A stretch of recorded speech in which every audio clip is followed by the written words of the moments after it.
Bom, vamos começar então? Vamos começar. Tá, então, bom dia a todos.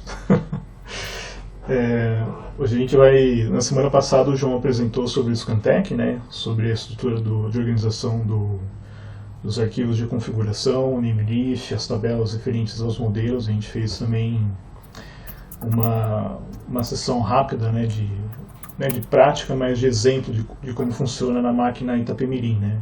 Uma instalação do Scantec.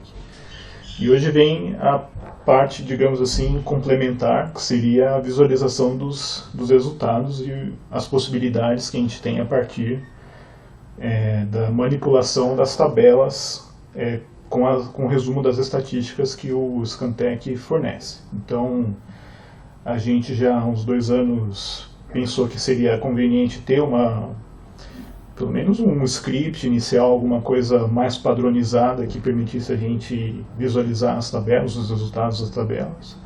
E aí essa ideia foi aos poucos evoluindo à medida que as necessidades vinham surgindo, né? E a gente batizou esse script, que na verdade agora é mais algo semelhante a um módulo do Python, de Scamplot. Então o Scamplot é um conjunto de scripts, né? Tem uma determinada organização, em que são implementadas diversas funções para determinadas manipulações e visualizações das tabelas do Scantec, né?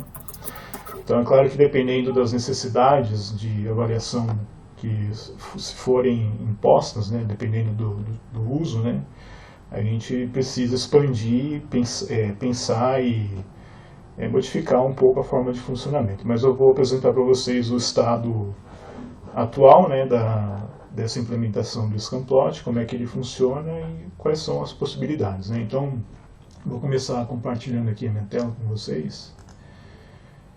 Vou colocar aqui a tela inteira, né? Acho que vocês já conseguem ver.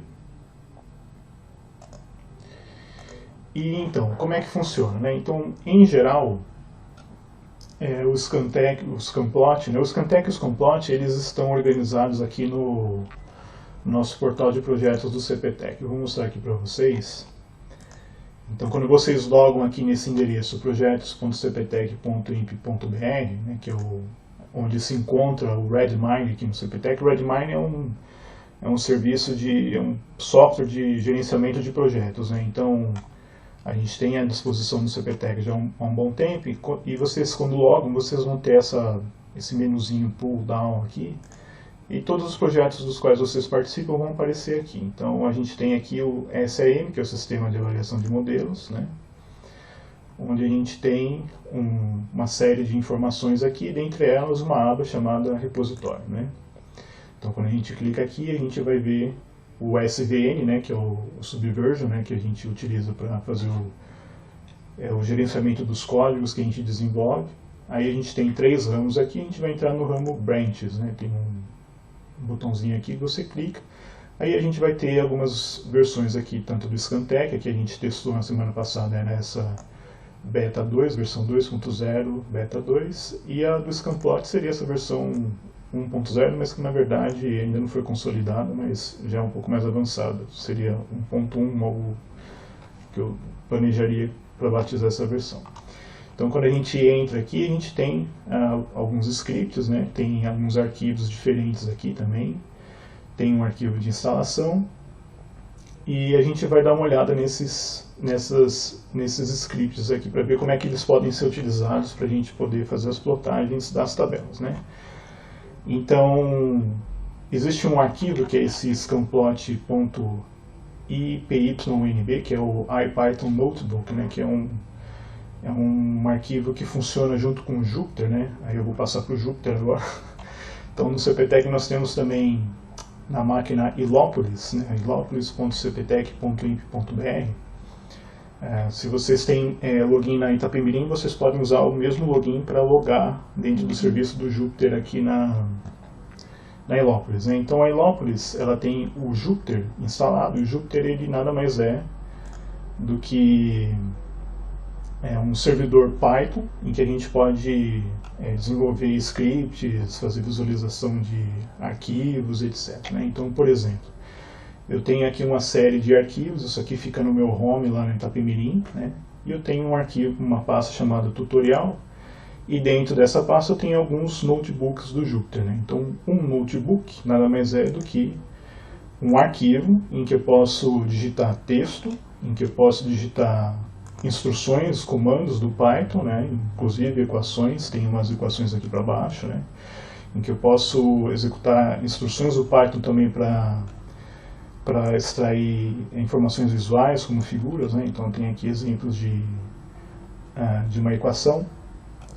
E dentro desse contexto aqui do Jupyter, né, você pode digitar texto usando uma linguagem chamada Markdown, né, que é um estilo de linguagem de marcação, um tipo de linguagem de marcação que é bem fácil de usar e que permite você formatar o texto para apresentar de formas específicas, né. Então, por exemplo, eu tenho instruções que eu marco de uma determinada forma, eles realçam o tipo de instrução que eu estou colocando aqui. Por que isso é pertinente falar? Porque caso vocês queiram usar esse serviço aqui, está instalado aqui no CPTEC, vocês podem simplesmente acessar a Ilópolis, basta ter uma conta na Itapemirim e usar esse tipo de recurso para poder desenvolver tutoriais ou exercícios, né? Dar uma aula de dinâmica, tem um script do Python que, sei lá, mostra lá a equação barotrópica, eu vou plotar essa equação, né? Quer dizer, o resultado dessa equação. Aí você pode fazer coisas desse gênero. Então, a gente utilizou para fazer aqui um tutorial do Scanplot, né?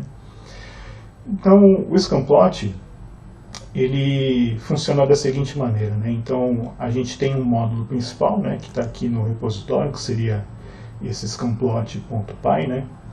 Eu vou abrir ele aqui rapidamente. Ele é um script Python que se encarrega de iniciar o carregamento das subcomponentes do Scanplot, né? Então vocês vão ver aqui, né, não sei se está muito pequeno, mas vou aumentar um pouco a letra, que tem lá from core Scanplot import read name lists, né? Então from data structures import parará, né? Então esses caras aqui fazem parte do Scanplot, né? Então se vocês voltarem aqui no repositório, colocar um pouco menor, vocês vão ver que eles estão aqui, ó. Então o core Scanplot, data structures. Então, por exemplo, vamos pegar aqui o core Scanplot, né? O que tem aqui dentro, né? Antes da gente começar a usar. Então, rapidamente a gente vai ver que tem uma função importante aqui que é a read name lists, né? Então, vamos ver o que significa isso, para que serve e como é que a gente pode usar, né? Então, voltando aqui para a máquina Itapemirim, não sei se vocês conseguem ver, né?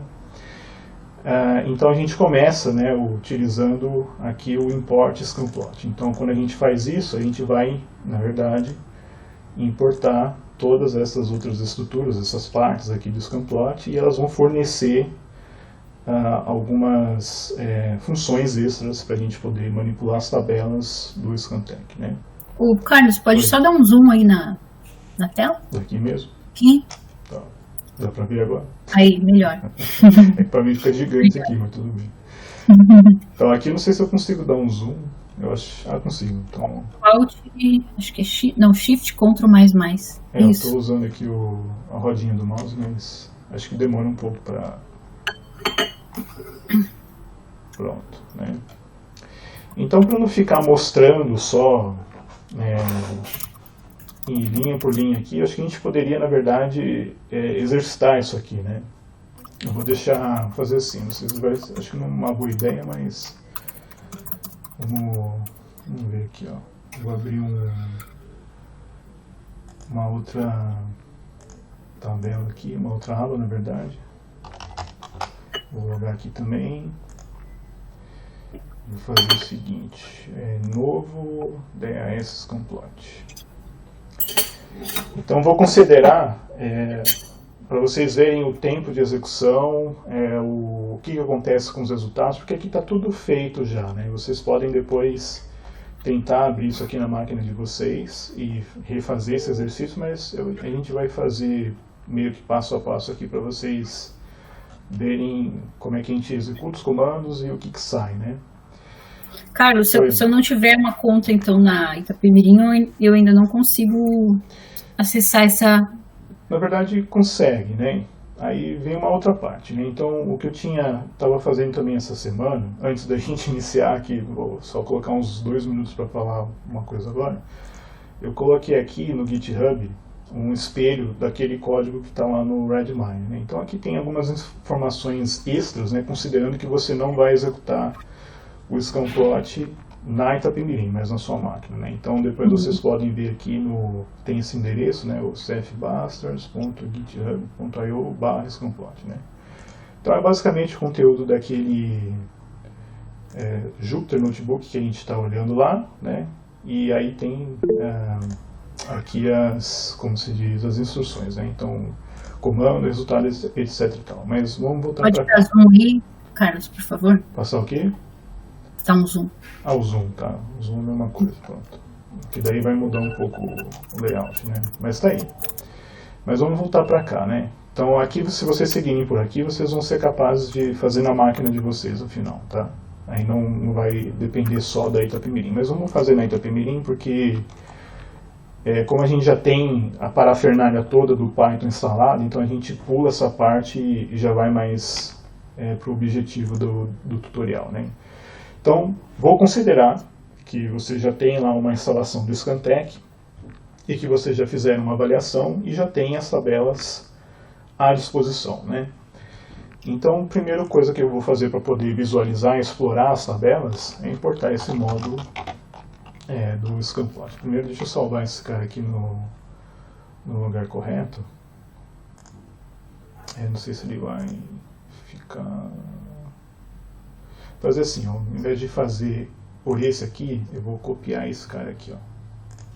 Que daí ele já vai estar no lugar certo. Deixa eu diminuir aqui, senão eu não vou conseguir ter algumas opções aqui. Deixa eu ver... Make a copy. Eu vou fechar esse cara aqui, eu vou pegar esse cara e pular pra cá, pronto. E daí, deixa ele carregar, eu vou restartar e limpar tudo aqui, ó.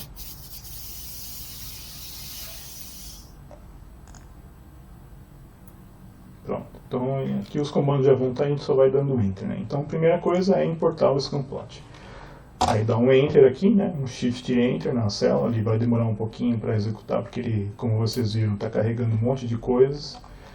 E dentro de cada um desses scripts, ele carrega outras coisas que fazem parte da própria linguagem, mas aqui ele já carregou, né? Então, import Scamplot. Aí para todas as funções de dentro do Scamplot, sempre tem um help, né? Um arquivo de ajuda. Então, a primeira função que você vai precisar usar é essa read name lists, que vai se encarregar de ler os arquivos de namelist do Scantec, de definição, né? Então, aquele scantec.conf é lido por esse camarada aqui, por essa função. Então, executa ela aqui, só para você ver como é que usa, né? Então, tem explicação, o que entra, o que sai. O uso básico dela, você depende da importação do Scamplot. Então, a primeira coisa que você tem que fazer é o import Scamplot, depois você vai fazer essa execução aqui, ó. Então, você vai passar 2 objetos. Então é o datavars, dataconf igual scamplot.read namelists e o caminho da instalação do Scantec. Então vamos fazer isso aqui, ó. Esse datavars e o dataconf, eles são 2 objetos que vão armazenar partes específicas relacionadas às variáveis e às configurações do Scantec. Então eu vou executar ele aqui. Então executou. E eu quero ver o que tem agora dentro de cada um deles. Então o dataconf, ele vai ter essas informações do namelist. Então, é aquela parte inicial, né, que fala o tempo inicial, o tempo final da avaliação. Então, aqui foi de junho de 2020 até agosto de 2020. Aí o time step da análise, da previsão, tempo total de previsão. Então, as análises estavam com intervalos a cada 24 horas. Então, todo dia eu tinha uma análise, todo dia eu tinha 15 dias de previsão, aqui é basicamente considerando a situação do Ensemble, né? E cada previsão eu considerei espaçada por 24 horas. Então, por exemplo, a análise do dia 15 de junho de 2020, eu tinha lá a previsão de 24, 48, 72 horas até 360 horas, e cada uma delas com intervalo de 24 horas, né? Aí tem outras informações que foram lidas lá do arquivo de configuração do Scantec, como por exemplo, onde se encontram as tabelas com as definições dos modelos, o domínio para o qual foi feita a avaliação, a resolução, para o qual os dados foram interpolados. Aí aqui tem o nome do modelo de referência, e aqui no teste, nesse teste aqui usei o modelo GFS. Aí onde se encontram os arquivos CTLs no modelo de referência, aí depois os experimentos. Os experimentos, eles são organizados dentro de uma estrutura específica que a gente chama de dicionário, né? Então tem um dicionário aqui, que é experimentos, e dentro desse dicionário de experimentos eu tenho um outro dicionário que vai fazer uma relação do nome do experimento com o nome da tabela, aí é um nome do experimento com uma lista que contém as informações do nome da tabela e o caminho onde se encontra o CTL daquele experimento. E assim vai. Então tenho 1, 2, 3, 4 experimentos, né? Então aqui eu tenho o X126, que é um experimento do modelo global, T126 executado no máquina X50, aí a média do conjunto dessa versão do modelo global executado na máquina X50, aí a mesma coisa, o T126 executado na máquina Tupã, a média do conjunto executado na máquina Tupã, referente àquela versão que foi feita na Tupã, né? Depois o nome do arquivo de climatologia, e onde se encontra o CTL do arquivo de climatologia, e por fim, onde se encontram os resultados do Scantek. Então, quando a gente executa esse comando aqui, scanplot.read_namelist, ele basicamente é uma função que lê aquele arquivo de configuração scantek.conf e organiza todas essas informações dentro de um dicionário, fazendo a associação do atributo com o seu valor, ou seja, o tempo de início da avaliação e etc., né? E aí, como a gente passou aqui no começo, né, o DataVars também, né, são duas informações aqui que a gente está obtendo a partir do read name lists, né? A gente sabe que o DataConf tem essa estrutura agora, tem essas informações, e o DataVars, ele basicamente vai mostrar para você quais são as variáveis que foram usadas na avaliação. Então é um outro tipo de dicionário, em que você tem aqui um índice que é o índice da variável, por exemplo, variável 0, variável 1, 2, 3, até aqui a variável 16, então são 17 variáveis. E esse índice está associado com uma tupla, que é um tipo de estrutura do Python, né? Então é tipo uma lista, mas não é uma lista, uma lista imutável, digamos assim, né? Então aqui ele faz uma associação, ele coloca o mnemônico, digamos assim, daquela variável, no nível em que ela se encontra, que ela foi, na verdade, avaliada, e o nome por extenso dela, fazendo referência ao nível vertical, né? Então, esse DataVars é uma estrutura que contém essa informação aqui. Muito bem, então nesse ponto, o que nós fizemos? A gente basicamente leu as informações... Oi, diga. Posso fazer uma pergunta? Pois não. Naquele primeiro dicionário que você falou, o valor era estipulado com uma lista. Agora você está usando tupla. Algum motivo para isso?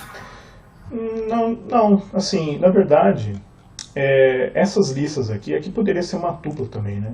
Não tem um motivo específico. Eu não sei se eu pensei, aqui eu vou usar uma lista e ali eu vou usar uma tupla.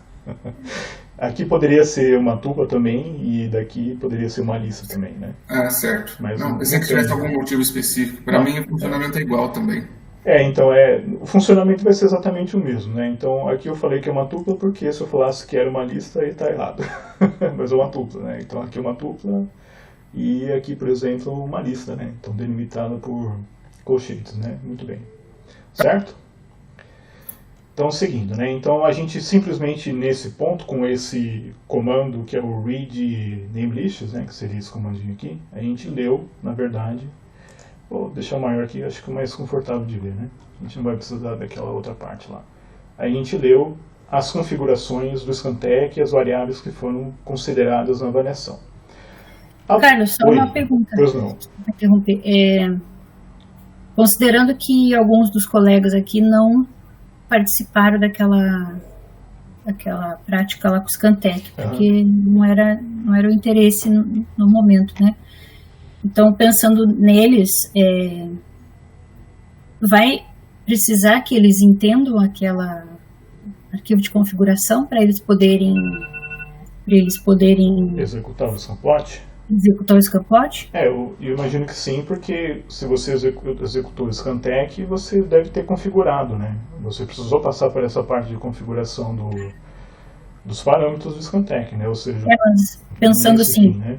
desculpa interromper, mas pensando assim, ó, a gente tá com o Scantec rodando automaticamente e gerando as tabelas. Sim. Aí a Marilei quer plotar. Aí ela não precisa, ela não foi ela que configurou a. Sim, entendi. Entendeu? Entendi, é uma boa pergunta. É uma situação um pouco diferente, mas talvez aí a gente tenha que pensar um pouco diferente a forma de usar, porque eu não sei exatamente como ficaria considerando uma avaliação contínua, mas se for uma avaliação, por exemplo, diária, eu entendo assim que no fluxo operacional aquele name list ele vai ser atualizado todo dia, ou pelo menos toda vez que o Scantec for, por exemplo, executado, né, no fluxo operacional. Então, de alguma maneira, a gente vai ter que sempre ler aquela informação que está atualizada do name list, né?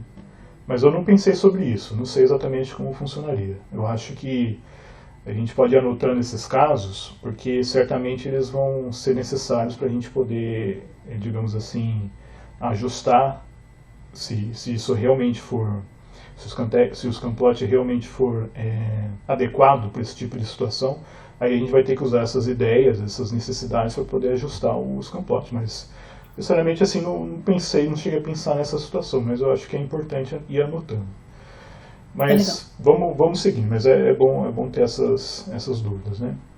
Então, o que a gente acabou de fazer foi simplesmente ler as definições do Scantec, agora a gente precisa ler as tabelas, né? Então, a função que a gente usa para poder ler as tabelas é o getDataFrame, que é uma outra parte do Scantec, né? Então, essas duas funções, o getDataFrame e o readNameLists, eles são basicamente o núcleo do Scantec, né? Talvez a parte principal do scanplot. Do scanplot seja esse getDataFrame, porque é ele que faz a ginástica mais complicada de ler uma série de tabelas. Se você tiver, por exemplo, muitos experimentos avaliados um período muito comprido, muito grande, aí no caso são basicamente 3 meses, né? Junho, julho e agosto. Então ele que vai organizar todas essas tabelas numa estrutura de dados adequada, organizada, para que a gente possa simplesmente ir plotando depois, né? Então, como é que a gente usa o getDataFrame? Então, usa a função de ajuda, né?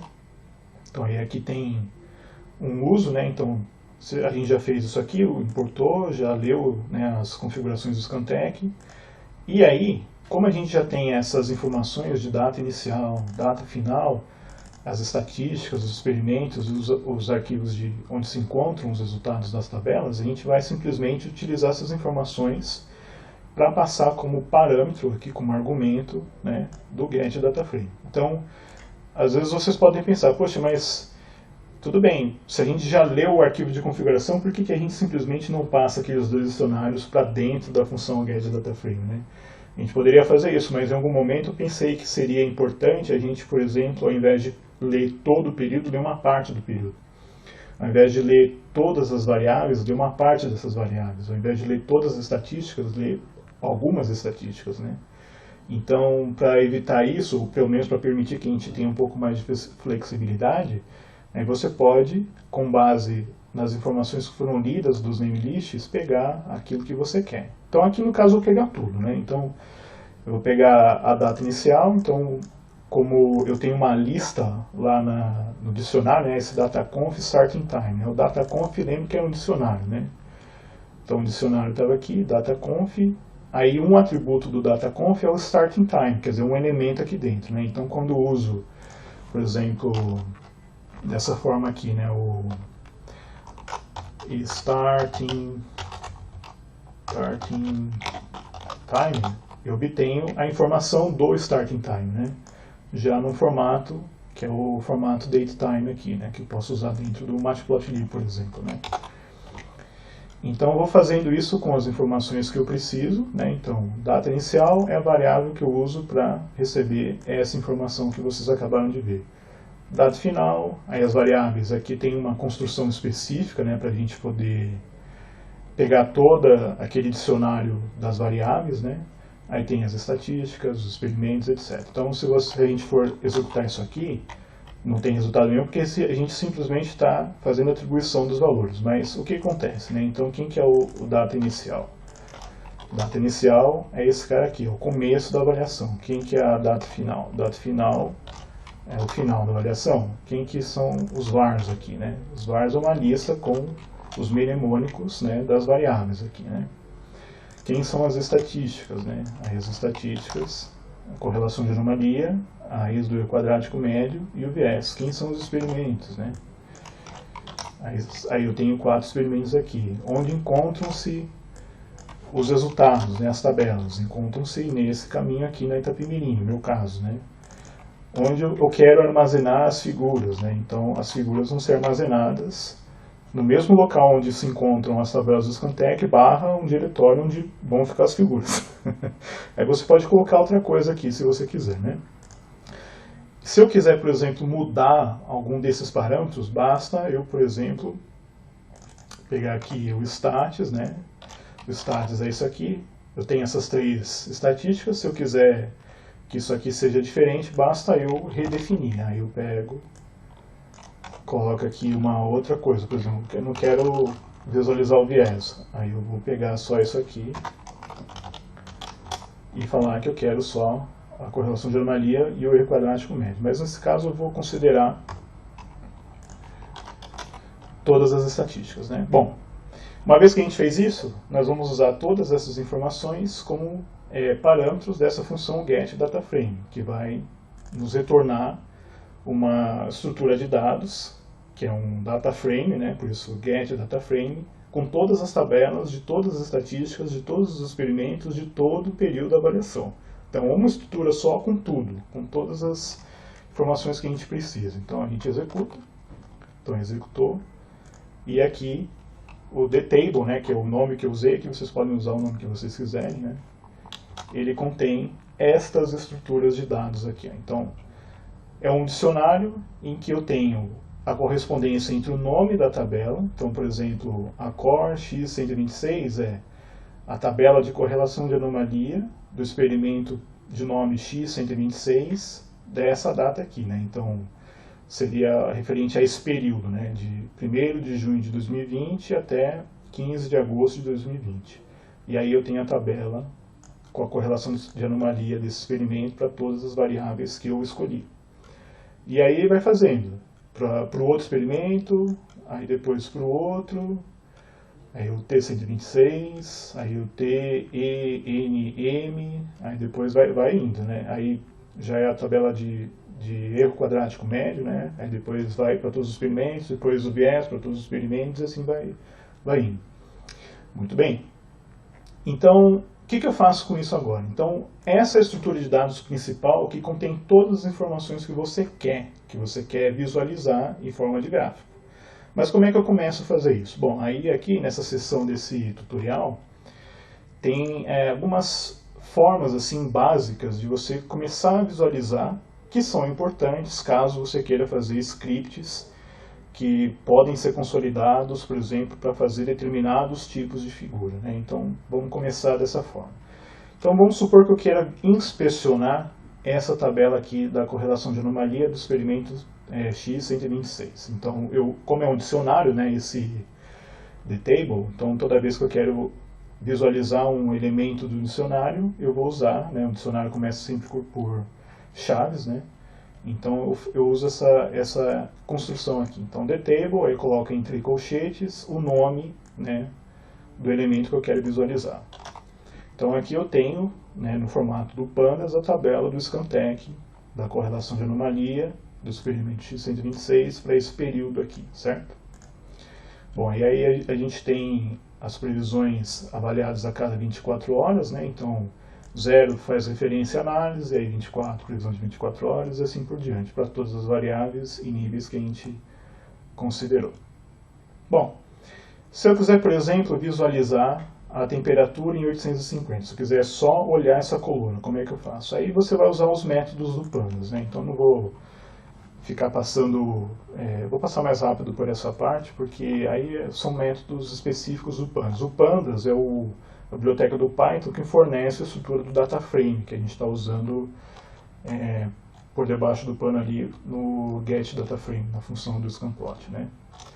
Então ele pega aquela coluna, mostra para você, se você quiser plotar, basta colocar aqui esse método plot, né? Então, plot. Aí vai fazer um gráfico aqui, e ele já sabe que essa coluna T850, ou seja, isso aqui é a correlação de anomalia referente ao experimento X126, desse período todo aqui, da temperatura em 850, e essa é a curva, né? Então, correlação de anomalia. Aí se eu quiser, por exemplo, plotar 3 colunas no mesmo gráfico, aí eu tenho, por exemplo, temperatura em 850, 500 e 250. Aí eu passo uma lista, né, ao invés de falar só qual que é o elemento, aí eu vou adicionando vírgula, né, tá vendo? Vírgula, parará, parará, coloco as outras variáveis e níveis, né?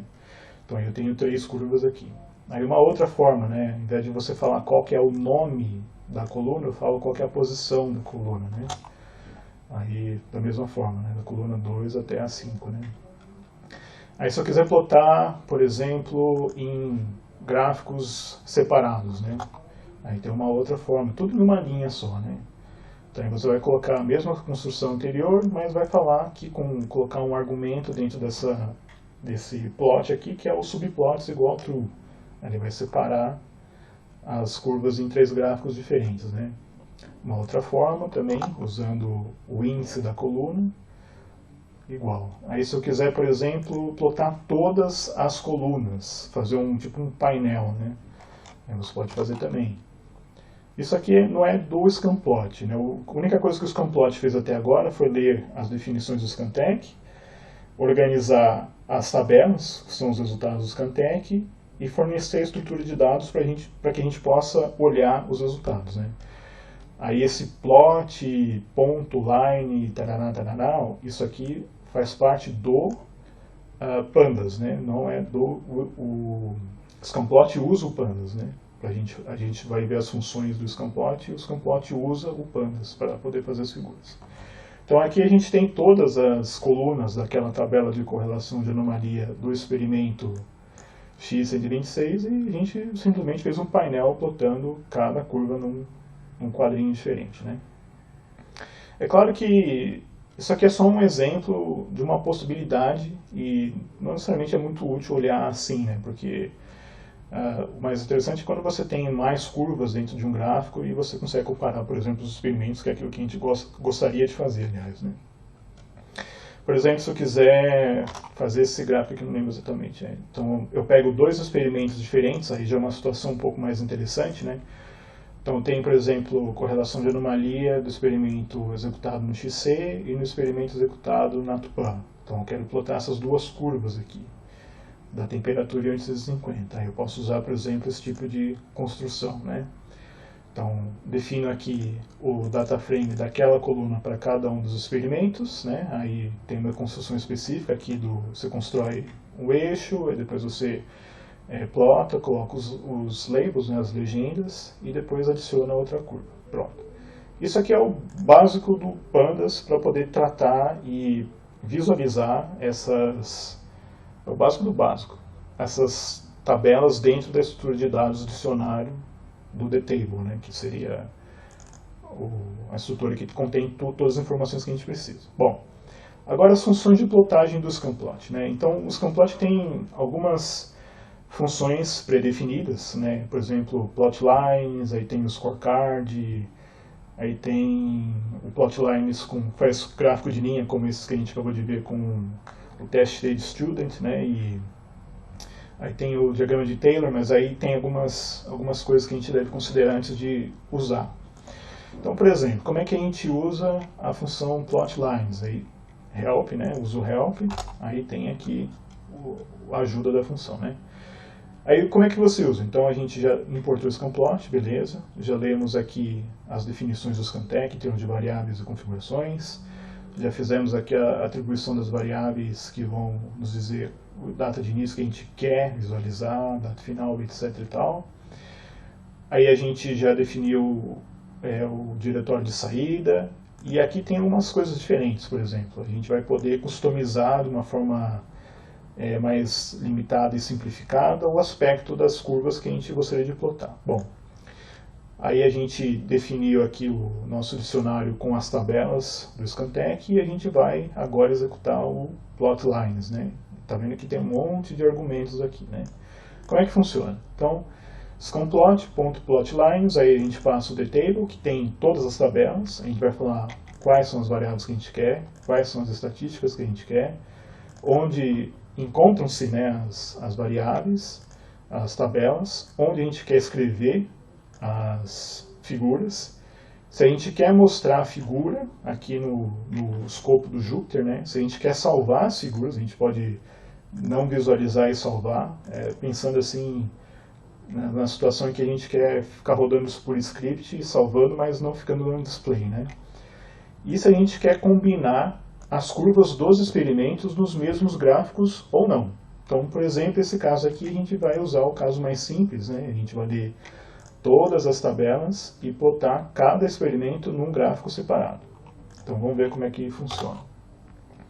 Então, colocando true ali, eu vou plotar as curvas no mesmo gráfico. Isso. Aí tem um exemplo aqui embaixo, né? Vamos deixar ele processar. Aí demora um pouco mais porque ele está lendo, aí está criando todos os eixos de todas as figuras, vai plotar, mas daqui a pouco ele começa a aparecer aqui, né? Então vamos esperar, a gente pode tomar um cafezinho. Pronto, aí começou a colocar as figuras aqui no escopo do Jupyter, né? Então, a gente tem lá, para cada coluna de cada experimento, a gente vai ter lá o vento zonal do experimento X126, o vento zonal em 500, em 250, aí do experimento com a média do conjunto executado na máquina X150, mesma coisa, aí vai indo. Correlação de anomalia, e vai que vai, né? Aí a raiz do erro quadrático médio, aí de novo vento zonal, parará, parará. Aí aqui tem poucas variáveis, senão ia ficar muita coisa, né? Aí vai. Bom, vamos considerar agora que ao invés de eu ficar separando os experimentos para cada gráfico, eu queira colocar as mesmas estatísticas dos diferentes experimentos, das mesmas variáveis e níveis nos mesmos gráficos, né? Então aí basta executar o mesmo comando, mas usando essa opção true aqui do combine, né? Então agora a gente vai ter menos gráficos porque a gente está enxugando os experimentos nas mesmas figuras, né? Então aqui a gente tem 4 experimentos na mesma figura. Então aqui é a correlação de anomalia do vento zonal em 850. Aí tem todos os experimentos aqui, né? Aí vejam que o aspecto da figura muda, né? Porque essa atribuição de cores aqui é automática do Matplotlib, que é a biblioteca gráfica padrão, digamos assim, do Python, que a gente está usando aqui para construir as figuras, né? Mas a gente tem exemplos vou mostrar depois como a gente muda um pouco esse aspecto aqui. Isso depois pode ser mudado também nos scripts do Scamplot, para que a gente tenha um outro padrão de apresentação dessas figuras, né? Então, aí... Tanto as cores quanto a escala? A escala também pode ser alterada. Aqui a escala, eu não lembro eu acho que eu estou fazendo automático isso aqui. Não lembro se eu estou... Depois eu tenho que olhar lá no script se isso aqui está sendo calculado. Por exemplo, ele pega o mínimo de todas as curvas e o máximo de todas as curvas e coloca aqui, né? Isso dá para fazer também. Mas eu não lembro se eu coloquei assim ou não. Mas a gente... Pois não. Negrito, Carlos, por favor. Desculpa, pode repetir. 0,5 no eixo Y está em negrito. Então aqui a gente eu coloquei 0,5 porque é a correlação de anomalia. Se isso aqui fosse 50%, aí eu estaria dizendo que abaixo dessa curva aqui seria o mesmo que pegar qualquer um desses experimentos e o skill dele ser bom ou ruim numa chance de 50%. Jogar uma moeda para cima e falar que o skill desse experimento aqui para essa variável nesse nível é tão incerto quanto jogar uma moeda para cima, né? Poderia ser 60% aqui, que eu acho que seria o mais adequado, inclusive, né? Mas aqui quando a gente tem essa curva de correlação de anomalia, eu coloquei essa reta só para demarcar um limite, digamos assim, né? Tá bom. Tá. Aí tem aqui, né, da mesma forma, o RMSE e o viés, você vai ver que tem aqui no zero, por exemplo, né? Então, só para o RMSE, sempre, a raiz do erro quadrático médio sempre vai ser positivo, né? Aí o viés vai ter essa oscilação de superestimativa, subestimativa, né? Então aí o zero, só para a gente ficar fácil de você ver o que está sendo superestimado e subestimado. Então para cada variável considerada e estatística, a gente vai ter a conjugação das curvas nos mesmos gráficos. Muito bem, então aí a gente tem esse conjunto de figuras. E, para a gente mudar um pouco, né, o aspecto das figuras, aí essa função aqui, ela aceita um outro parâmetro opcional, né? Se a gente for ver aqui na explicação da função, na ajuda da função, está aqui, deixa eu dar uma minimizada nesses caras aqui, ó. A gente tem esse line styles, né? Que é um parâmetro opcional, né? Então todos esses parâmetros aqui, ó, showFig, savefig, line styles, figdir, combine e esse outro aqui, eles são opcionais. Se você não passar nenhum deles, há valores predefinidos que vão ser utilizados em substituição a esses parâmetros opcionais aqui, né? Então esse line styles, ele permite a gente mudar a cor e o estilo da linha que a gente usa aqui na confecção desses gráficos, né? Então é uma customização mínima que a gente consegue fazer, né? Então, por exemplo, usando de novo aqui a opção Combine True, né? E passando o Line Styles, né? Então, para ficar um pouco mais visível, a gente pode separar aqui essas opções aqui dessa forma aqui, ó. Então aí, talvez uma coisa não muito legal dessas funções é que elas têm muitos argumentos e fica um pouco difícil de visualizar como é que elas funcionam, né? Mas é basicamente isso. Então, scanplot, ponto, nome da função de plotagem, no caso plotlines, e os argumentos que a função recebe, né? Então aqui, daí a gente vai ter as mesmas figuras, só que com um aspecto um pouco diferente, né? Então aí eu fixei aqui, por exemplo, que o primeiro experimento, né, que é o X126, aí está naquela lista lá do ESPES, né, na mesma ordem. Ele vai ser a curva preta, pontilhada, tá aqui, né, então K de black, né, traço, traço. Aí na sequência, né, o vermelho contínuo, aí o verde contínuo e o azul contínuo, né. Aí a gente muda um pouco o aspecto das figuras, né. São as mesmas figuras anteriores, mas com algumas modificações nas curvas.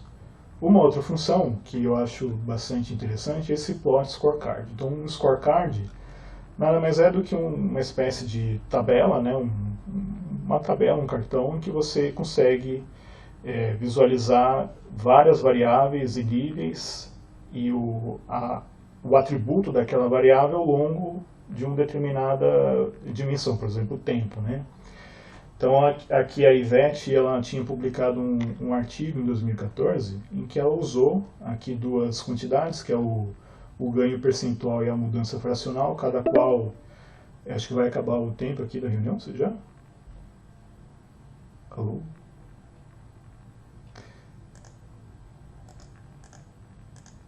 Tá aí? Tu tá sem Oriente, tu tá com o microfone desligado. Ah, já tem a parte 2, tá. Já tem já. Só me dá, quando tiver com o reloginho quase lá, me dá um toque, daí eu já pulo lá pro... Tá bom. Deixa eu só já até colocar aqui no browser, que daí eu já entro lá e não fico perdido, né? Deixar aqui guardado. Oriente, onde tá a parte 2? Tá no Tá no chat. Ah, tá bom. Tá, então vamos voltar aqui. Aí tem essas duas quantidades, né, o ganho percentual e a mudança fracional, cada qual é calculada com base pode ser no viés, da raiz do E quadrático médio ou na correlação de anomalia. Então aqui, se você, por exemplo, no caso da mudança fracional, se você considerar, por exemplo, ou no caso do ganho percentual, né, se você considerar o experimento perfeito, o que é o perfeito na correlação de anomalia? É 1. O que é o perfeito em relação ao viés ou o raiz do E quadrático médio? É 0, né? Então a gente calcula, né, esse score que é um score afinal, né, relativo, e plota as informações. Então, como é que a gente faz isso? Aí, mesma coisa, isso com plot, né, o help da função, aí como é que a gente usa, né? Aí tem lá imports com plot, a gente já fez, pega as variáveis, atribui as variáveis principais, né? Organiza, recupera as informações das tabelas e organiza no data frame e plota, né? Aí a mesma coisa, plot scorecard e tem todos os, como se diz, os parâmetros da função, né? Então vamos fazer isso.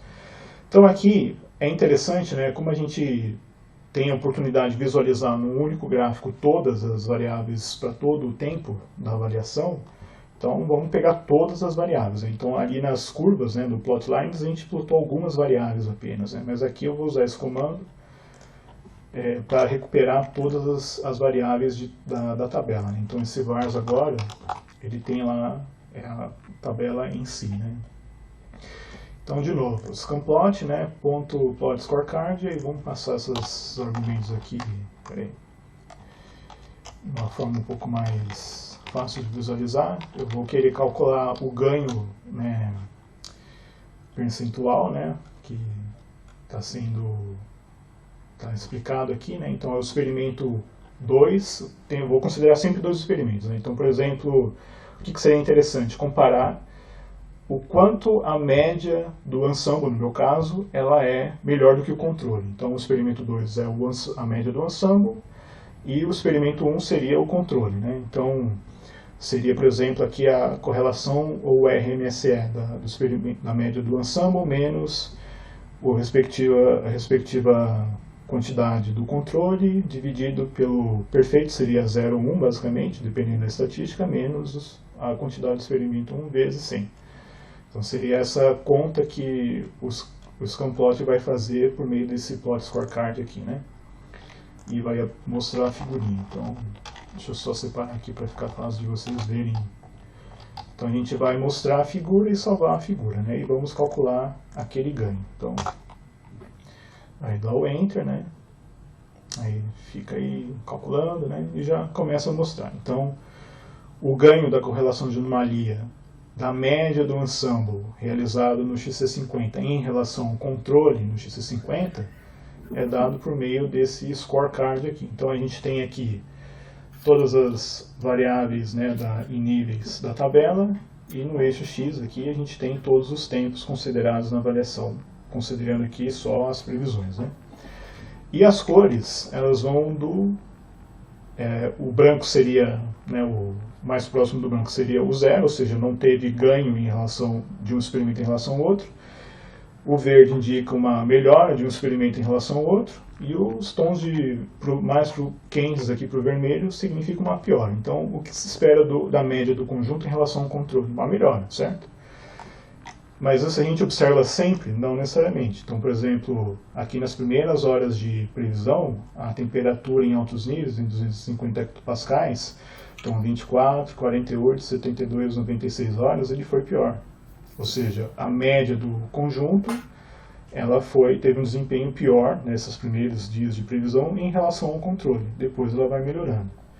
Aí quando você pega aqui os tons de verde mais intensos, aqui próximo de 25%, 27%, houve uma melhora de 25%, 27% aqui nos 2 últimos dias de previsão da média do conjunto em relação ao controle. Então, o scorecard é interessante da gente ter essa visão inicial, geral, do desempenho comparativo entre 2 experimentos, né? O quanto que um melhora em relação ao outro. Aí você pode... interessante, ele é uma forma visual rápida de identificar, né, o ganho. Isso, em vez de você ficar avaliando várias curvas, né, como os gráficos eles propõem, aqui você já consegue ter uma ideia imediata, né, que é interessante. Aí você pode calcular usando a raiz do erro quadrático médio. Quem gostaria de falar? Desculpa, Carlos. Tem um valor faltante lá naquela primeira tabela? Eu não sei porquê.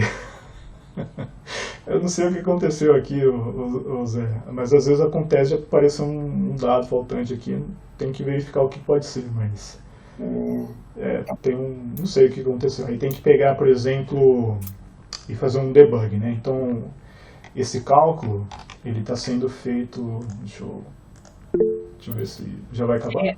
Vocês querem migrar lá pro outro? O Paulo está falando indeterminado, pode ser indeterminado, mas aí teria que debugar, pode ser um NaN, alguma coisa mesmo. E já vai pro outro link? Vamos pro outro link já? Tá, então eu vou pular para lá. Isso, o Paulo fala NaN, isso aí. Tá, todo mundo pegou o link aí? Pegamos. Eu peguei. Tá, então estou indo lá já. Então vamos lá, então.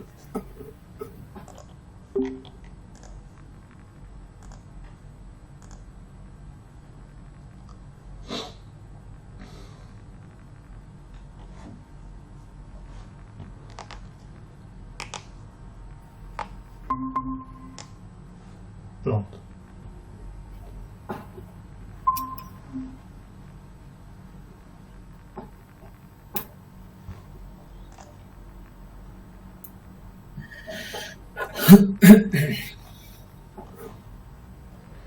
Todo mundo já... Acho que falta alguns ainda, né? Acho que falta a Bárbara agora.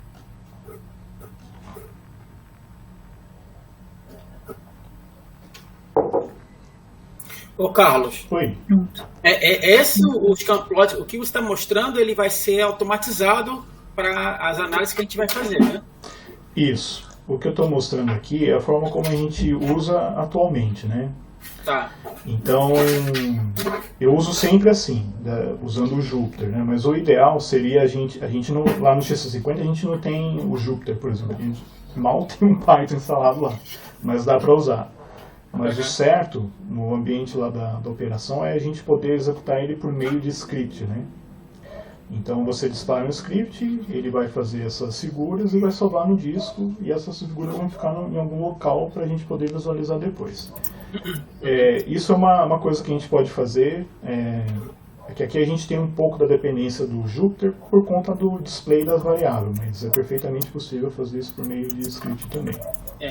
E campos espaciais também, vai fazer, você vai mostrar ainda? Não, mas é uma coisa que eu comecei a fazer algum tempo atrás, não tive tempo de prosseguir, mas sim, a gente vai fazer também a visualização da distribuição espacial das estatísticas. Isso é bem importante ter isso aí. Isso, muito bem. Aí o Paulo colocou uma pergunta, não tem Python, você concorda, deve estar na... isso. No XC50 acho que tem um Python do sistema lá, mas é um Python que falta um monte de coisa, Paulo. Mas a gente pode usar, por exemplo, os ambientes do próprio Anaconda. Isso eu faço lá, né? Eu crio um ambiente do Anaconda na minha máquina, empacoto e jogo lá no XC50 e eu consigo usar lá. Isso é possível fazer. Então, um problema que a gente tem de falta de manutenção e de ter um administrador do sistema, por exemplo, na Tupã e no XC, é que a gente nunca tem nada atualizado lá. Não que tenha que ser sempre atualizado, mas por conta de ser do aspecto operacional desses ambientes. Mas quando a gente, por exemplo, precisa do Python, a gente tem que dar a nossa própria solução, né? Então, isso é o EGON, né? Então aí a gente tem essas dificuldades, mas dá para contornar e não é gambiarra, é simplesmente uma forma de fazer as coisas. Então eu vou continuar aqui, tá bom? Ok. Tá. Então aqui, né, a gente fez aí como o Zé Roberto pontuou, né, e tem um quadradinho em branco aqui, o Pablo falou, é um NaN, pode ser um NaN, mas eu não sei dizer se esse NaN é devido a alguma tabela ou não. Pode ser, aí tem que verificar, mas esse tipo de coisa aqui não é defeito da função em si, mas pode ser que a tabela lá, suponho que tem algum dado que não foi lido direito, enfim, alguma coisa desse jeito. Bom, aí você pode calcular essas quantidades, né, tanto o ganho percentual quanto aí eu sempre esqueço o nome do outro, ganho percentual e a mudança fracional, com base nessas quantidades, né? Então você vai falar qual que você quer por meio dessa string aqui, o ganho ou o FC, né? Então não o UFC, é o FC, certo? Então o ganho está sendo indicado aqui, ele vai calcular o ganho fracional com base na correlação de anomalia, na raiz do quadrático médio e do viés. Bom, ele vai passando, né? E aí, se eu quiser, por exemplo, mudar aqui, né? Ali a gente tinha... Pois não. Alguém quer falar alguma coisa? Tá. Então, se a gente quiser, por exemplo, agora avaliar a média do ensemble da Tupã contra o controle do ensemble na Tupã. Aí são esses dois experimentos aqui, que é o T126 e o TENM, né? Então, a mesma coisa. Então, aqui eu redefino o nome dos experimentos, eu quero só esses dois, né? Aí, de novo, né? Você vai executar a mesma função. Só dar uns espaços aqui para ficar mais fácil de ver. E eu quero calcular o ganho, né? Então, de novo, né? Aqui tem os argumentos da função, né? Aí dá o Enter, ele vai calcular e vai apresentar as figuras, né? Então, aí aqui tem basicamente os mesmos resultados, só que de dois outros experimentos, né? Os anteriores eram referentes ao XC50 e esses aqui referentes ao Tupã, né?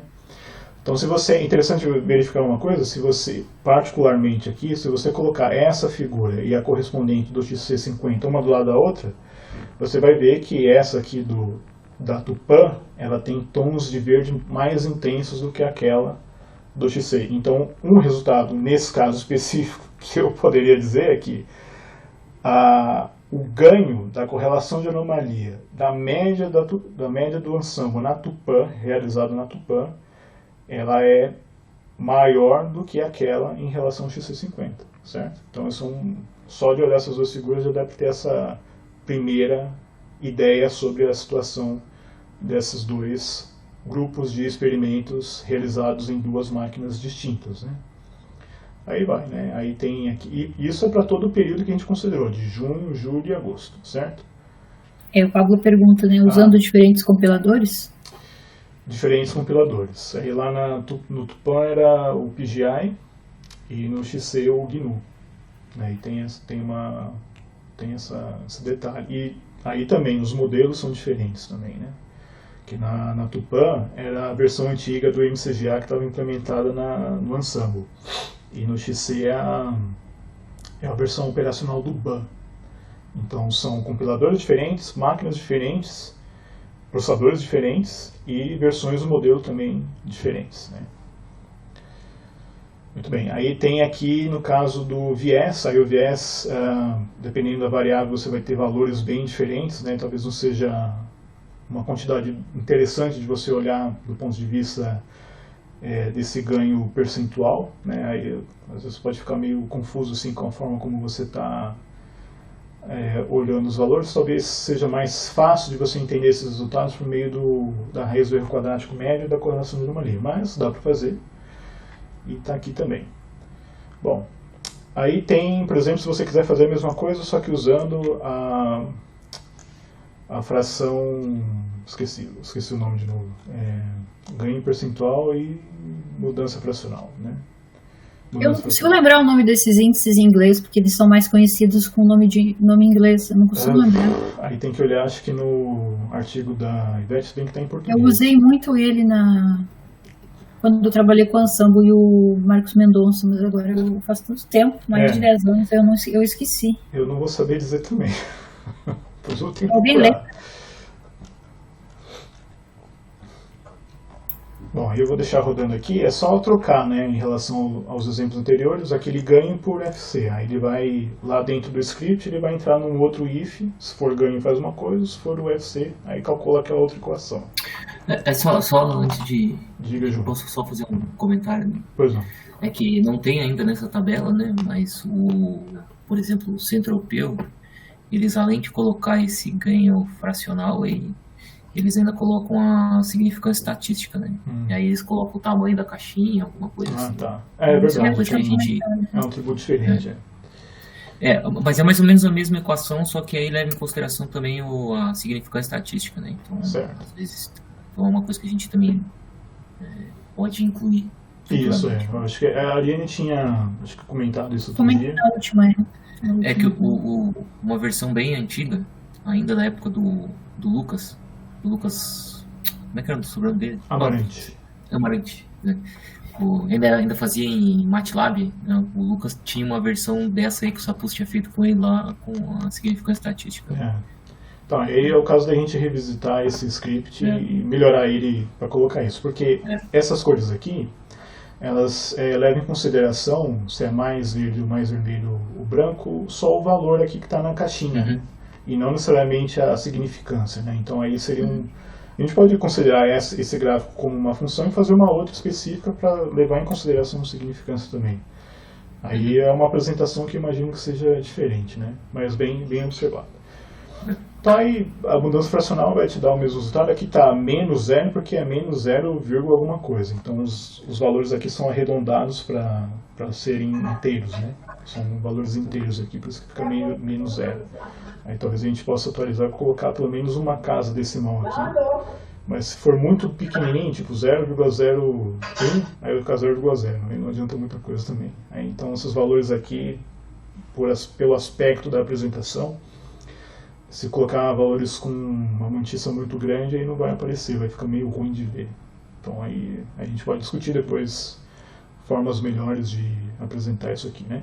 Mas aí seguindo a mesma coisa, mesma lógica, só muda o cálculo, né? Aí tem o diagrama de Taylor. Isso aqui está só implementado, não está testado, e provavelmente a implementação está ok, mas não está da forma, não mostra o resultado que se espera, né? Mas só para efeito de mostrar que dá para fazer.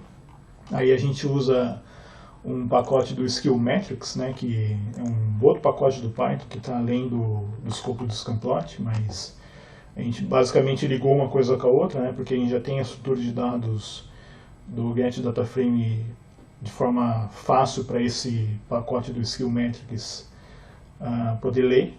Então só para mostrar, né, então tem o help, aí tem até uma observação que é experimental, né.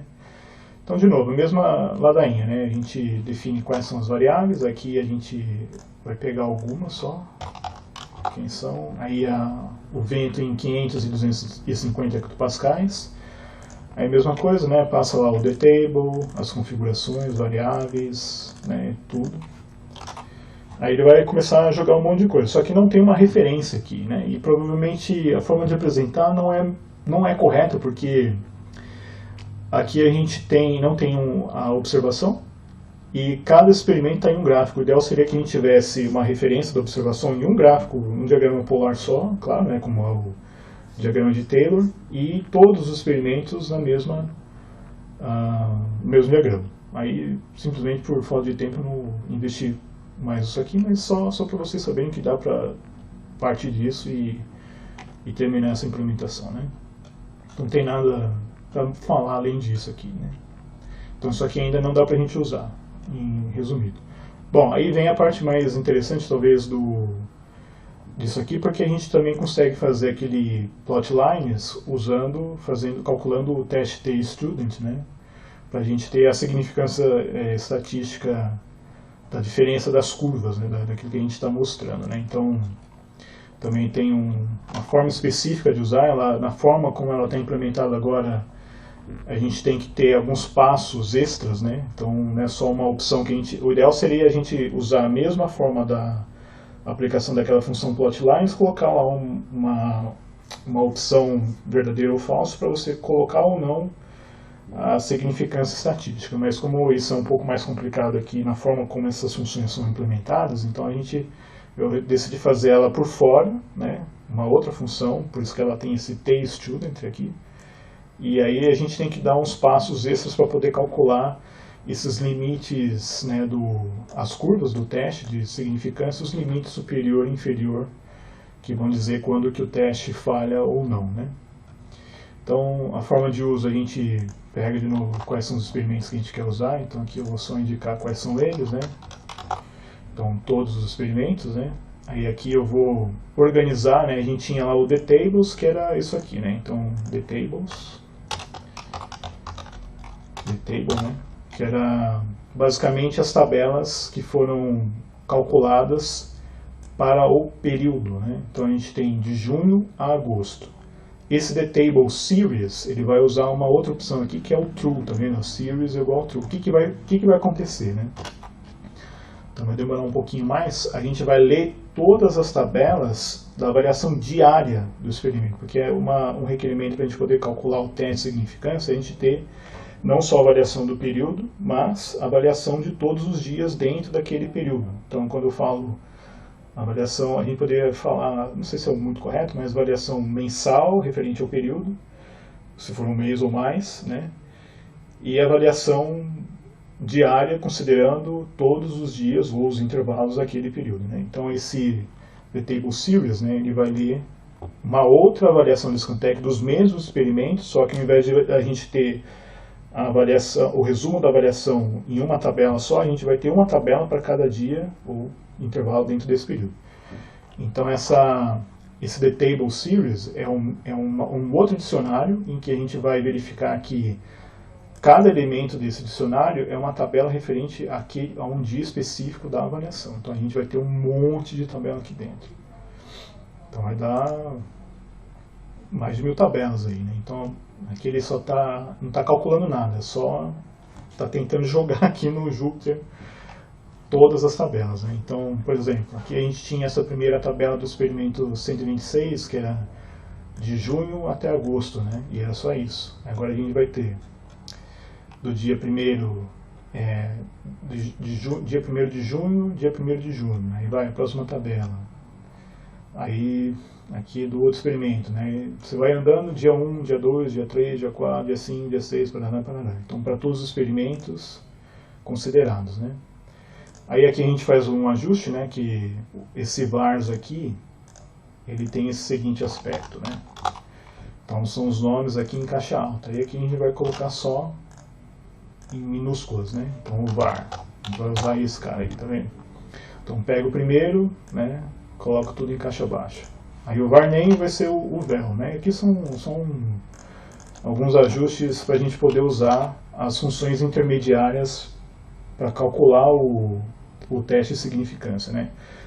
Aí tem esse varlev asps aqui, aí são tem esse concat tables and lock, né? Que vai fazer uns ajustes nas tabelas, porque obviamente quando você considera para efeito do cálculo, quer dizer, dentro do script, a gente precisa ter essas tabelas no mesmo comprimento, né? Quer dizer, aqueles dicionários têm que ter, digamos assim, não o dicionário, mas as tabelas, os elementos do dicionário têm que ter o mesmo número de linhas, né? Então a gente pega as tabelas que são menores, né, considerando o período de avaliação, e completa elas só com o NaN, para poder depois fazer o uso do cálculo do teste de significância. Então esses caras aqui, por exemplo,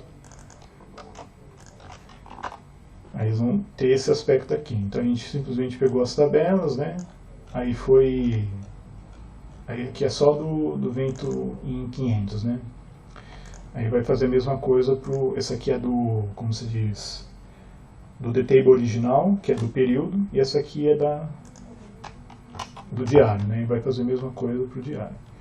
Aí esse cara aqui tem esse seguinte aspecto, né? Lembrando que aqui a gente está fazendo para uma tabela, né? Então agora a gente tem uma outra estrutura de dados que vai fazer o quê?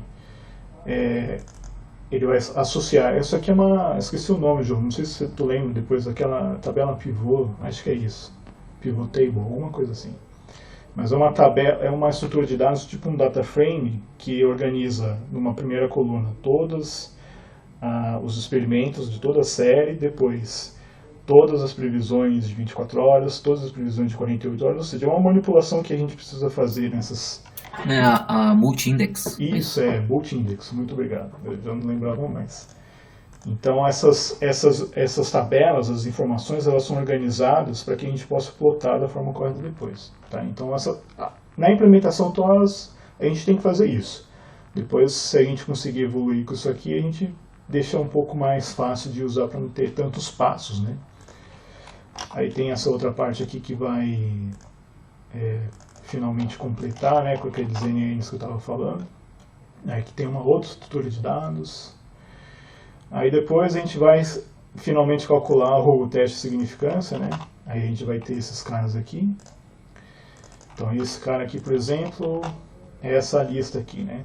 Então para cada tempo de previsão. Aí depois o outro, a mesma coisa, né? Então a gente vai usar isso aqui para construir o gráfico. Aí também tem aqueles NANs lá, né?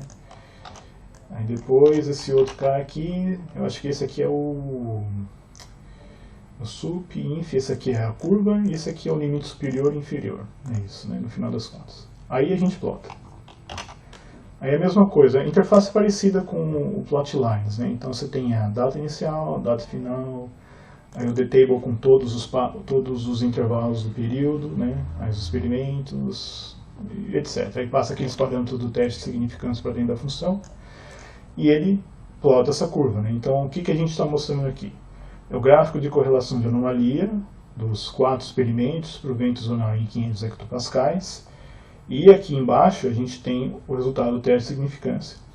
Então esse teste de significância ele é calculado em relação a uma referência que eu fixei. Qual que é a minha referência aqui? É o X126, ou seja, o controle do ensemble 126 lá do XC50. Então qual que é a pergunta que eu estou respondendo aqui, né, com esse teste de significância? Oi? Um zoom um pouquinho, Carlos, por favor. Deixa eu ver aqui se vai dar certo. Ah, dá. Peraí, saiu fora aqui do... Acho que está demais aqui, né? Aqui tem por causa desses controles aqui não vai aparecer direitinho, mas eu vou fazer assim, ó. Nova aba. Pronto. Melhor. Então o que a gente está vendo aqui, né? Que as diferenças entre que a gente olha nessas curvas aqui, elas têm essa confiança de 95%, enquanto as curvas respectivas em relação a essas barrinhas aqui estão fora delas, né? Quando elas cruzam aqui, por exemplo, quando a curva verde cruza a caixinha verde, significa que essa diferença aqui ela já não é mais significativa. Então é como se você estivesse fazendo, por exemplo, se você fizesse 100 vezes essa avaliação e 95% das vezes ela desse esse mesmo resultado, então você pode dizer que 95% de confiança nesse tipo de resultado aqui, né? Então o teste de significância está informando isso para a gente, no final das contas, né? Então por isso que para poder fazer essa parte de baixo aqui do gráfico, a gente precisa ter a avaliação também de todos os dias de previsão, quer dizer, de todos os dias dentro do período e não só do período em si, né? Aí a gente tem que usar o Scan-Tech de duas formas, uma para avaliar o período e outra para avaliar todos os intervalos do período, né? Então é basicamente isso, né? O que temos, né, agora à disposição, com exceção ali do diagrama de Taylor, a gente pode usar essas funções para plotar, né? Aí só o último passo aqui, a gente pode mudar também um pouco o aspecto dessas curvas, né? Aí tem aquela opção, aquela lista lá em Styles que vai falar só as cores aqui, né? Eu quero o preto, o verde, vermelho e o branco, o azul, o verde, o vermelho e o preto, né? Aí vai fazer a mesma figura, só que com cores um pouco diferentes, né? Basicamente isso. Então é isso. Então o Scanplot, ele é como se diz, um módulo, digamos assim, né? Não é uma classe, tipo, Python ele permite que a gente faça programação orientada a objeto, né? Então, quando você tem se o Scanplot fosse uma classe, a gente poderia dizer que cada função seria um atributo dessa classe, mas é um pouco diferente a forma como ele está implementado hoje. Basicamente, cada função de plotagem é em si uma função que recebe uma série de argumentos com base naquilo que foi preparado a partir da execução do Scan-Tech, e a gente passa essas opções para dentro das funções e plota, né? Dá para fazer em modo batch, como se fosse a partir de um script que você roda em linha de comando? Dá. Tem que dar uma massageada só para a gente tirar essa dependência do Jupyter. E aí a gente pode ter, se isso for adequado, né, se o Scanplot for adequado, uma versão para uso, né, no ambiente lá do XC50. Aí, de novo, né, se vocês quiserem, eu passo para vocês.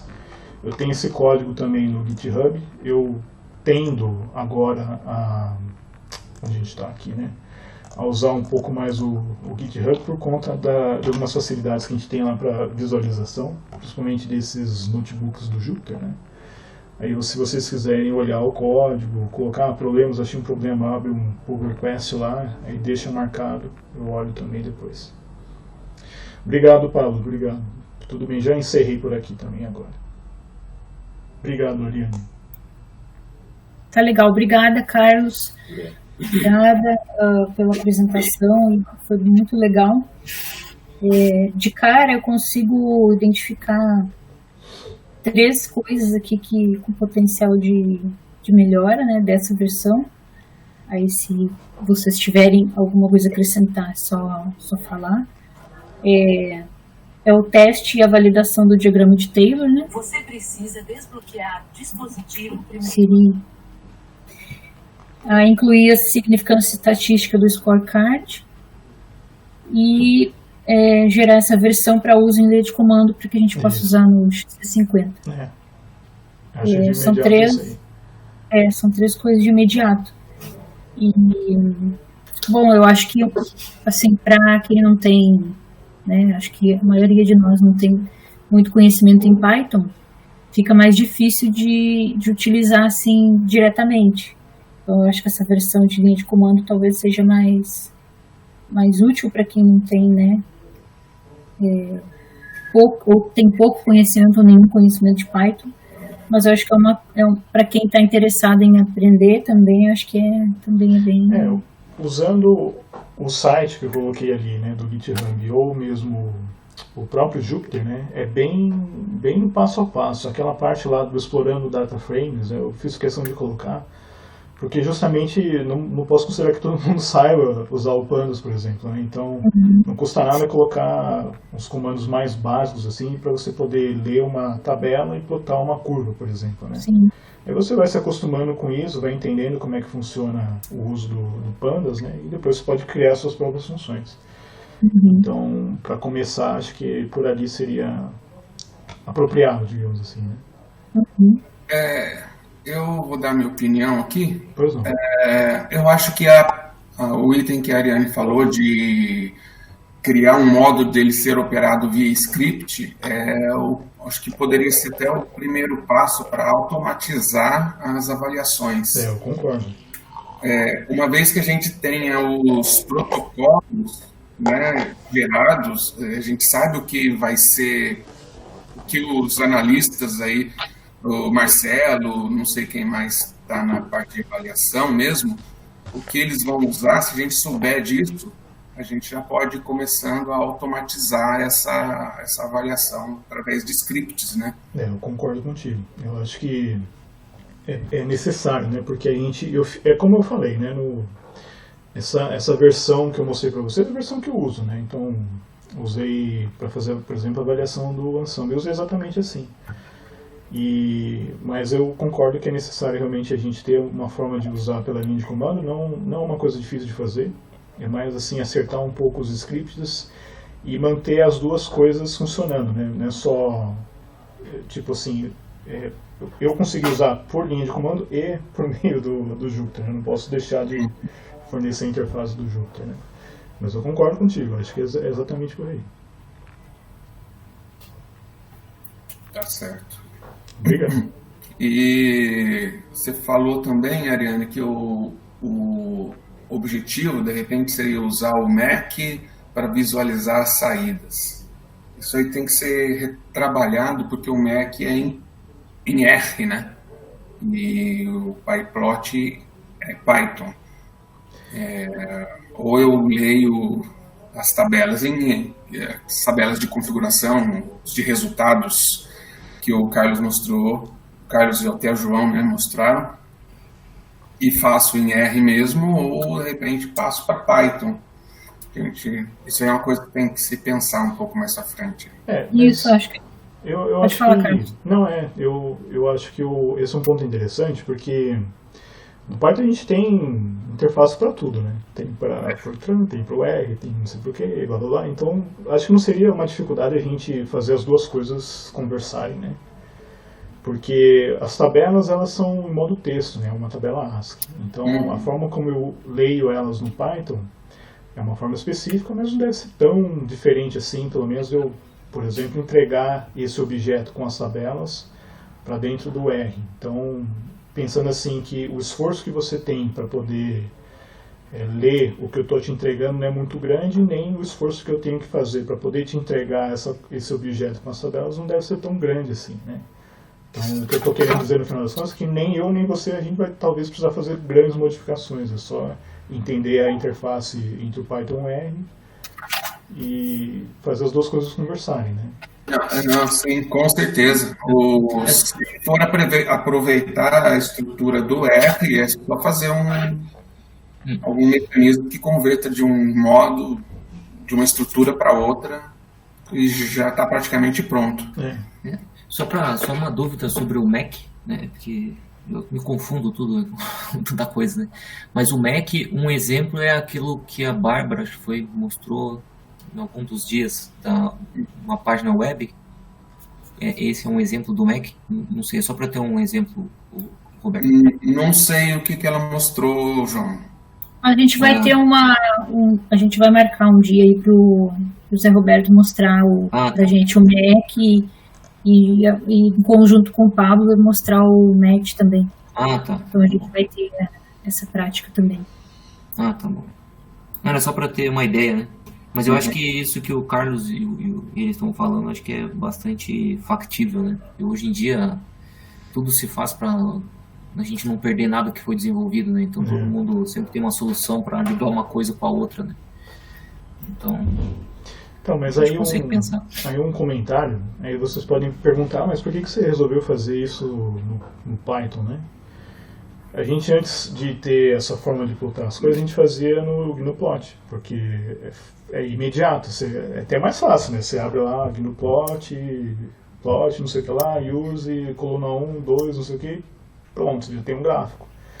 No caso do Python, você tem que fazer uma ginástica, né? Lembra, você tem que abrir ler as configurações, depois criar uma estrutura de dados com todas as tabelas, etc e tal. Mas, se você for fazer isso para várias tabelas, como a gente fez aqui nessa apresentação, aí a ginástica é grande também. Então, o que a gente está fazendo é provendo estruturas de dados específicas e adequadas com todas as informações do Scantek, inclusive os resultados são as tabelas. E a partir disso, dessas estruturas, a gente plota o que a gente quiser, da forma como a gente quiser. Então, vale nesse aspecto, né? Mas de imediato não é tão rápido assim usar o Python, né? É porque também, né, a gente calcula algumas coisas básicas, né? Por exemplo, quando for calcular alguns índices estatísticos para a precipitação, né, que são básicos que a gente calcula. E aí, às vezes, o Python vai nos dar uma ferramenta, ou até o próprio R, né, que a gente consegue derivar outras estatísticas. Né? E aí, talvez no GNUplot, a gente não consegue fazer isso. Então, essa também foi a ideia de usar o Python, né, cara? Isso aí. Por exemplo, quando a gente usa uma tabela de contingência, né, para calcular estatísticas lá da precipitação, é uma parte básica, né? E aí depois, com aquela tabela de contingência, a gente calcula outros índices para gerar gráficos e tudo mais, que a gente usa o Python, né? A gente consegue derivar outras coisas. Então, isso que é o interessante da gente usar o Python. E é uma linguagem que é difundida aí na ciência para tudo que é lá, né? Então tem bastante coisa pronta. Isso aí. E o interessante nesses teus gráficos aí, né, é que depois, como tu integra com outras ferramentas, né, como o Pandas, né, tu pode usar as funcionalidades do Pandas. Né? Sim. Por exemplo, tu deu um exemplo aí de como mudar as linhas, né, mas aquilo é bem simples, mas tu pode fazer uma coisa muito mais elaborada, né, usando o Pandas, né. Depois o Marcelo perguntou da parte espacial. Existe, por exemplo, o GeoPandas, que a gente pode usar, o Cartopy, que também está junto lá do GeoPandas, que aí já é uma outra biblioteca que a gente pode usar para gerar os gráficos espaciais, que inclusive a gente usa na simulação para outras coisas, né, Carlos? A gente tem usado na simulação. A gente tem usado bastante Python na simulação. É verdade. Essas variáveis que você mostrou em tabela, por exemplo, se eu quiser avaliar dentro de uma região limitada, por exemplo, eu estava conversando com a Ariane, né, que eu gostaria de fazer a avaliação de precipitação só sobre o Nordeste, só sobre a Amazônia legal, só regiões limitadas, entendeu? Eu acredito que isso aí pode ser feito também, né? Pode ser feito. Aí você quer falar, João? Pode falar. Então, como eu falei na última reunião, É que que eu acho que o Marcelo não o estava. Marcelo não Não estava. Então, a gente tem uma implementação inicial do Scantec, Marcelo, que a gente pode escolher sub-regiões para rodar o Scantec. Né? Então, por exemplo, é um modelo global. Quando a gente roda o Scantec, você tem uma tabela de configuração do Scantec aí, Carlos? Tem, vou abrir aqui. Ele vai abrir, então é mais fácil. Ela não está implementada, né? Não está 100% implementada, mas aí agora, tendo essa necessidade, a gente termina de fazer essa implementação. Assim, ó, por exemplo, ó, bem esse desenho aí, né? Bem essa parte aí em cima, Carlos. Desce de novo isso, essa parte aí. Então, nessa parte a gente configura o domínio onde a gente vai rodar o Scantec. Né? Então, por exemplo, a gente tem o modelo global. Nesse caso aí, a gente está rodando, por exemplo, para a América do Sul. Tá? A gente vai só avaliar em cima da América do Sul. Então, a gente não precisa avaliar o globo inteiro. Tá? E aí, a nossa ideia era que a gente pudesse escolher diversas regiões no globo, ou, por exemplo, sobre a América do Sul, eu tenho um modelo regional, então eu posso escolher a América do Sul e outras regiões para avaliar, e aí ele vai gerando tabelas. Uhum. Mas isso ficou parado, assim, sabe? A gente começou a fazer isso e parou. Não, isso aqui vai dar mais trabalho, então vamos só avaliar numa área. E aí depois a gente fazia isso por fora, sabe? Rodava o Scantec várias vezes, né? Uhum. Mas isso está parcialmente implementado lá dentro.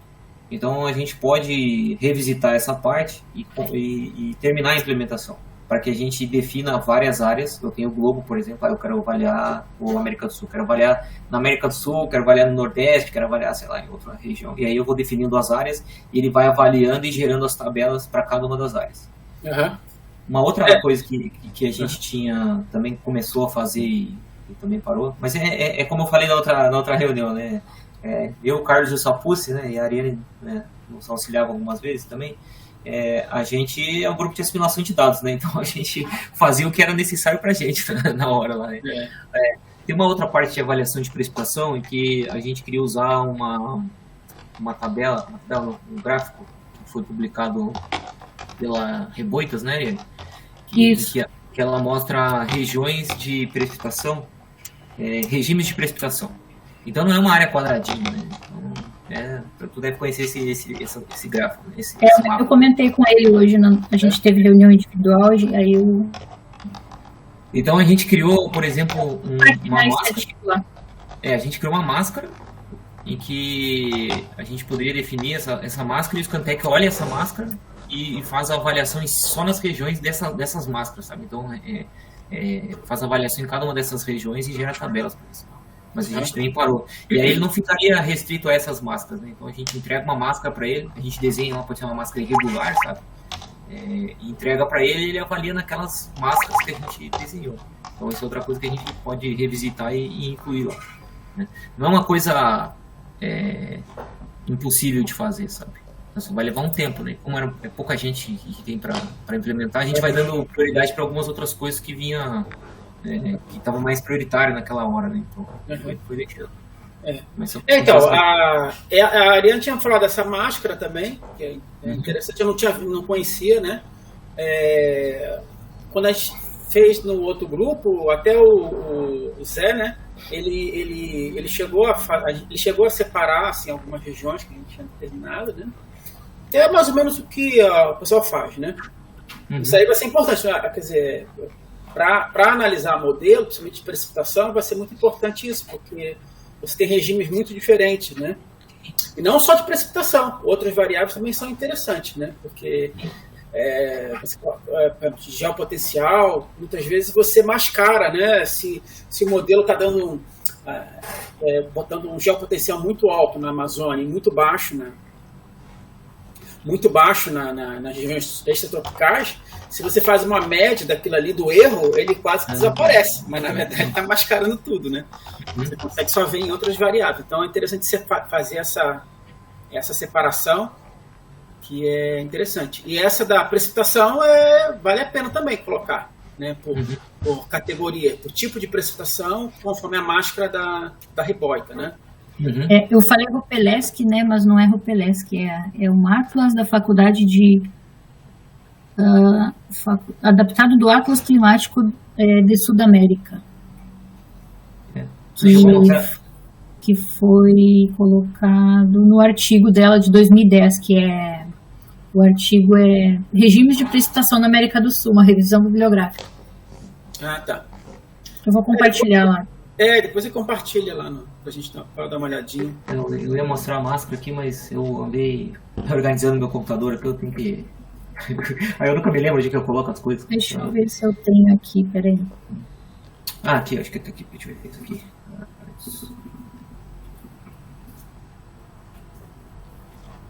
Eu fico reorganizando meu computador, cara. Nunca dá certo, nossa organização.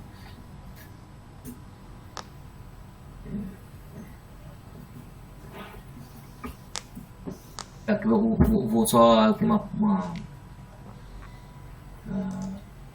eu tenho uma tela aqui. Quer dizer, eu vou mostrar uma máscara por máscara, né? Peraí, deixa eu mostrar aqui. Tem a máscara inteira aí? Ah, tá. Deixa eu mostrar aqui Eu vou interromper o compartilhamento, calma aí. Vai lá. Vou mostrar aqui na minha tese que já tem a avaliação, né? Uhum.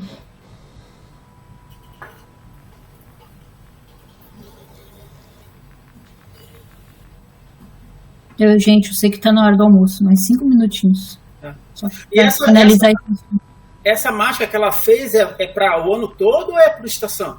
Não, ela não fez a máscara. Ela só publicou, e o que foi feito é a gente pegar o artigo, pegar a figura que ela publicou no artigo e transformar numa máscara.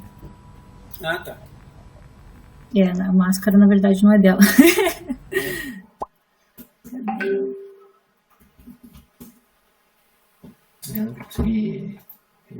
Eu consigo botar os já achei, já.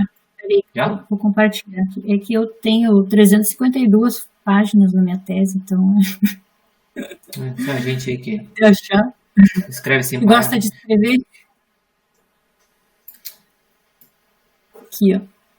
Isso aí. Ah, tá. Isso mesmo. Tá, aí a gente tem essa máscara aí, né, cada uma das regiões, né, a gente fez uma... Então, ela tem lá publicado... Aqui, ó, é o artigo original. Tá. Essa aqui é isso é. É o artigo original. Aí o que ela fez? Ela separou em regiões. Ela pegou essa figura desse atlas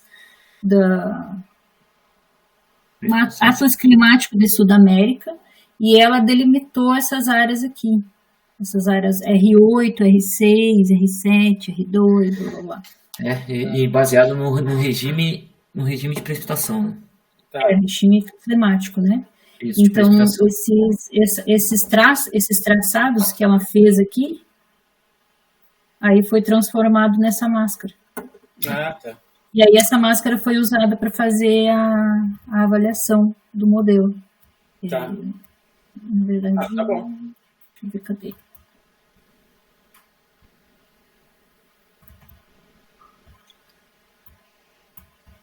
Então, só desce ali. Bom, você foi já. Então, tipo, essas... Não, que eu tô dizendo, eu ia dizer, essas avaliações todas, né, que a Arena está mostrando na tese dela, a gente já tem tudo isso implementado no Scantec, mas numa outra versão, né?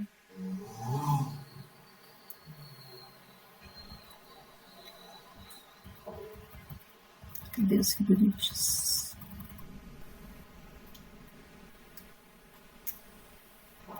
Na próxima vez você podia escrever menos, né? Não, eu tenho que achar aqui, acho que eu passei já. Bom, eu vou procurar aqui, aí eu recorto essa parte só e mando lá, coloco lá também, lá no Slack. Mas o fato é assim, né? Daí tem essa máscara de precipitação, no caso da precipitação, né? Dessas regiões. Aí a gente pode, no caso da América do Sul, a gente pode delimitar usando essa máscara e fazer avaliação nessas regiões. Mas também pode usar outras máscaras, né? A gente poderia usar outras máscaras de outras regiões, né? Por exemplo... O Marcelo comentou que ele tem trabalhos também que ele gerou máscaras, né? Tipo assim, que poderia ser utilizado para gerar máscaras. Então, acho que é uma coisa que a gente pode falar, assim, gerar um grupo de trabalho só para falar desse assunto. Essa coisa. Eu fiz com imagem satélite, né?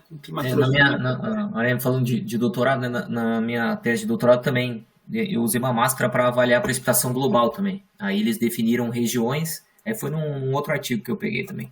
Eles definiram regiões globais de precipitação, né? E aí a gente pode usar esse tipo de máscara também. Então... Tá, ok. Então tá. Mais alguém tem alguma pergunta? Não? Só para fechar? Não? Marley? Não. Bárbara? Fernando? Só um comentário. Talvez eu vou procurar também Marcelo Garcia.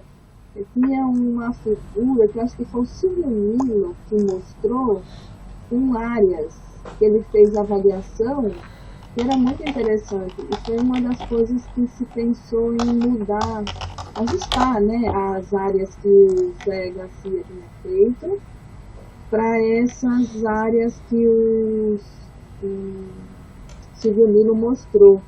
Eu vou procurar se a gente vê essa figura. Eu acho que é no artigo do BAN de 2016 que tem essas áreas. Eu mandei o link agora. Porque pega os Andes, distribui um pouco melhor, sabe? Normalmente se utilizava muito as áreas delimitadas pela Show num artigo, que eu não vou lembrar agora. Eu também usei esse artigo da Show. Só que normalmente são caixinhas, né? São caixinhas retangulares, são retângulos e tal, que acabam misturando regimes de precipitação que nem sempre são homogêneos. Uhum.